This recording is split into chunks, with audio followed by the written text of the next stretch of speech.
Hello everyone and welcome back to my channel.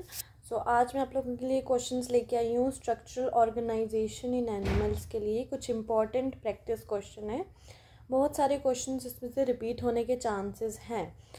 ठीक है, सो आप लोग इन क्वेश्चंस को अच्छे से पढ़ें और जो कंसेप्ट है इन क्वेश्चंस के पीछे वो आप लोग ध्यान से सुने। ठीक है, so let's start with our question number 1। Question number 1 हमें क्या कहता है, विच of the following is not a connective tissue. कौन सा जो है वो कनेक्टिव टिश्यू नहीं है हमारा, बोन, कार्टिलेज, ब्लड या फिर मसल। तो राइट ऑप्शन हमारे पास आ जाता है बी ऑप्शन, मसल। मसल जो है हमारा कनेक्टिव टिश्यू में नहीं आता है। ठीक है, सो जो हमारे पास 4 टाइप्स के जो हम कनेक्टिव टिश्यू होते हैं उनमें कौन कौन सा आता है, ब्लड होता है हमारे पास, ठीक है, बोन होता है, कार्टिलेज आता है, और कौन सा आता है, और हमारे पास आता है एडिपोज टिश्यू। ठीक है, तो ये हमारे पास 4 कनेक्टिव टिश्यूज प्रेजेंट होते हैं। मसल्स जो है कोई भी कनेक्टिव टिश्यू नहीं है।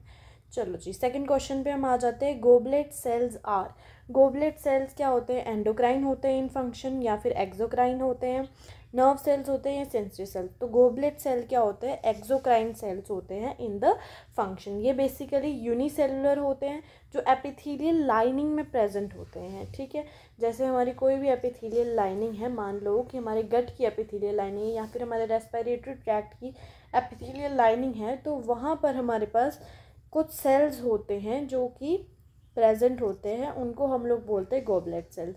और ये जो गोबलेट सेल्स होते हैं ये हमारे क्या प्रोड्यूस करते हैं, म्यूकस सिक्रीट करने में जो है वो हेल्प करते हैं। तो ये कैसे होते हैं, एक्सोक्राइन इन फंक्शन होते हैं। Let's move on to the question number 3। Which of the following is not a simple epithelium.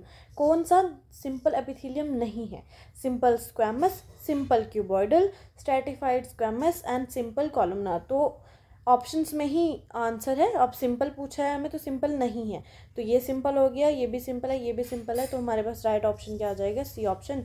Stratified का मतलब होता है कि बहुत सारी लेयर्स में है वो। ठीक है, एक लेयर है उसके ऊपर दूसरी लेयर है, तो वो हो जाता है हमारे पास स्ट्रैटिफाइड। ठीक है, चलो अब हम देखते हैं क्वेश्चन नंबर 4। सो अब हमारे पास है क्वेश्चन नंबर 4। क्वेश्चन नंबर 4 में हमें क्या डिस्कस करना है, विच of the following statement about the earthworm. Earthworm के बारे में कौन सी करेक्ट स्टेटमेंट है वो हमको बतानी है। It has a closed circulatory system, हाँ जी ये सही है। नेफ्रीडिया इसमें एब्सेंट होते हैं, नहीं भाई नेफ्रीडिया तो प्रेजेंट होते हैं इसमें। बॉडी अनसेगमेंटेड होते हैं, नहीं बॉडी तो सेगमेंटेड होती है। इट हैज़ कंपाउंड आइज, नहीं इसके पास सिंपल आइज होती है। तो राइट ऑप्शन हमारे पास क्या आ जाएगा, ए ऑप्शन आ जाएगा। ठीक है, क्लोज सर्कुलेटरी सिस्टम होता है क्योंकि इसमें प्रॉपर ब्लड वेसल्स जो है वो प्रेजेंट होती है, तो ब्लड फ्लो करता है इन द ब्लड वेसल्स। चलो जी, अब हम देखते हैं excretory organ of the cockroach is. Cockroach में एक्सक्रीटरी ऑर्गन्स क्या होते हैं, नेफ्रीडिया नहीं, मालफिजियन ट्यूब्यूल्स यस।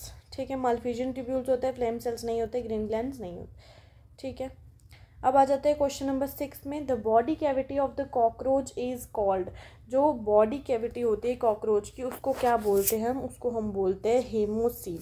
ठीक है, हेमोसील का क्या मतलब हो गया कि इसके पास एक ओपन सर्कुलेटरी सिस्टम होता है जिसमें ब्लड जो है वो सिंपली स्पेसेस में फ्लो करता है। ठीक है, ठीक है, वो जो स्पेसेस होती है हमारे पास, उन स्पेसेस को हमने क्या बोल दिया है यहाँ पे, हेमोसील जो है उन स्पेसेस को हमने बोल दिया है कि उनके पास जो है ट्रू सिलोम नहीं होती है।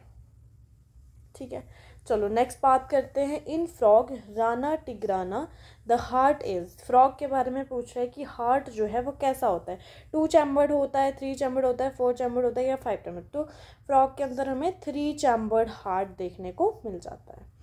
अब आ जाते हैं क्वेश्चन नंबर 8 पे। इन द अर्थवॉर्म दो सिलिटीलियम इज प्रेजेंट इन सेगमेंट्स। तो सिलिटीलियम जो है वो कितनी सेगमेंट्स में प्रेजेंट होता है, तो लगभग 14 to 16 सेगमेंट्स जो है वो प्रेजेंट होते हैं। तो सिलिटीलियम क्या होता क्या है, बेसिकली ये एक thick glandular saddle like structure present होता है जो कि सेगमेंट्स में पाया जाता है। ठीक है, क्या लिखेंगे हम इसको, कि होता है thick glandular saddle like structure. ठीक है, सैडल लाइक स्ट्रक्चर जो है वो होता है। तो वही हमें पूछ रहा है कि किन किन सेगमेंट्स में ये पाया जाता है। तो 14 से लेकर के 16 सेगमेंट्स में ये पाया जाता है। अब आ जाते हैं क्वेश्चन नंबर 9 पे। The chitinous exoskeleton of the cockroach is made up of. अब ऑब्वियस सी बात है, जब काइटिन ही लिख दिया है यहाँ पे तो काइटिन से ही बना होता है उसका एक्सोस्केलेटन। ठीक है, सो ये हो गए हमारे पास 9 क्वेश्चंस। अब आएगा हमारे पास question number 10। Which of the following epithelial tissues helps in the absorption in intestine. Intestine में एब्जॉर्प्शन के लिए कौन सा यूज़ होता है, कौन सा एपिथेलियम। तो आपको याद रखना है, जहाँ कहीं भी एब्जॉर्प्शन आ जाएगा तो वहाँ हम लोग यूज़ कर देते हैं कॉलमनार। ठीक है, वहाँ पे क्या होंगे, कॉलम लाइक सेल्स होंगे, मतलब ऐसे इलोंगेटेड सेल्स होंगे जिनकी न्यूक्लियस जो है वो बेस पे प्रेजेंट होगी। ठीक है, वो कॉलमनार एपिथेलियम में दिख जाएंगे विद माइक्रोविलाई। माइक्रोविलाई क्या होते हैं, उनके पास छोटे छोटे यहाँ पे, अब ये सेल्स छोटे छोटे यहाँ पे माइक्रोविलाई होंगे जो कि एब्जॉर्प्शन में हमारे हेल्प करते हैं। ठीक है, सो ये आ जाता है आप लोगों का। आप यहाँ पर हो गए हमारे 10 क्वेश्चंस कंप्लीट। सो अगर आप लोगों को वीडियो अच्छी लगी हो तो लाइक करें, वीडियो को शेयर करें और चैनल को सब्सक्राइब करें।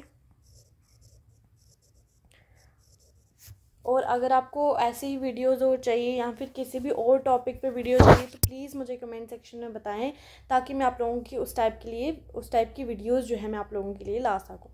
ठीक है, तो that's all for this video. See you soon in the next video. तब तक के लिए bye bye and thank you.